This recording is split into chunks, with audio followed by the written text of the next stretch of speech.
iBoan guys මෙෝගේ ආසම channel එක වවුල LK එහෙනම් ඉතින් වැඩි කතා නැතුව යමු අපි අද වීඩියෝ ටික බලන්න. ශ්‍රී ලංකාවට කැටයම් කලාව කියන්නේ ළමයි අද ඉඳන් එන එකක් නෙවෙයි. සාමාන්‍යයෙන් කැටයම් කලාව වසර 30000ක් වගේ පැරණි. ඉතින් ළමයි ප්‍රාග්ෛතිහාසිකයෝගේ ආදී මානවයා කැටයම් කලාව කරේ අස්ති කැබලි වල ඇද්දල වල ගල් රූප වල වගේනේ. ඉතින් බලන්න guys ඒ කැටයම් කලාව අද විදි කොච්චර දුරට දියුණු වෙලා තියෙනවද කියලා බලන්නකො මේ ලීය මත කැටයම යොදන්නේ මැෂින් එකකින් ඉන්නේ. බලාගෙන ඉන්න හරි අපූර්ව ලස්සන දර්ශනයක් නේ. බලන්නකෝ. තව ටින්ගෙන් කියන්න අමතුණා. තාමත් මගේ පුංචි channel එක subscribe කරේ නැත්නම් subscribe කරන්න කියලා හරි ආදරෙන් මතක් කරනවා. මොකද ඔය කරන චූටි දෙයක් තමයි මම මාරම විදියට motivation වල ඊළඟ වීඩියෝ එකත් ඔයාලට ගේන්නේ. එහෙනම් අමතක නොකර subscribe කරන්න.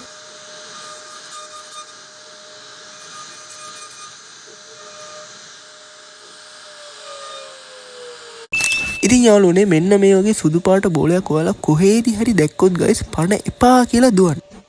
ඒකට හේතුව ඉතින් මේක ඇතුලේ ඉන්න සත්තු ටික ඇවිස්සුනොත් ඉතින් ඔයාගේ ජීවිතේටත් හානි වෙන්න පුළුවන් නේ. ඒ කියන්නේ ඉතින් දිවෙන් සමු ගන්න උනත් පුළුවන්. ගම්වල ඉන්න කොල්ලෝ කෙල්ලෝ නම් ඉතින් මේවා මොනවද කියලා දන්නවා. ඒත් නගරවලට සමීපව ජීවත් වෙන යාළුවෝ නම් දන්නේ නැතුව ඇතිනේ මේ මොකද්ද කියලා. මේ තියෙන්නේ guys දෙමර ගෝටයක්. මේක ඇතුළේ ඉන්න සතෙක් විද්දොත් නම් ඉතින් අපේ ඇඟට මාරම වේදනාවක් එන්නේ. එක සතෙක් විද්දා කියලා නම් ජීවිතේ අහිමි වෙන්නේ නැහැ. මේගොල්ලෝ සාමාන්‍යයෙන් අවශ්‍ය ගත්තොත් අපේ පස්සෙන්ම එනවනේ. ඉතින් බලන්නකො guys දෙමර ගෝටයක් විනාශ කරලා දාන හැටි. පව් වැඩක් තමයි ඒ වුණාට බලන් ඉන්න හරි අපූර්ව ලස්සන දර්ශනයක් නේද?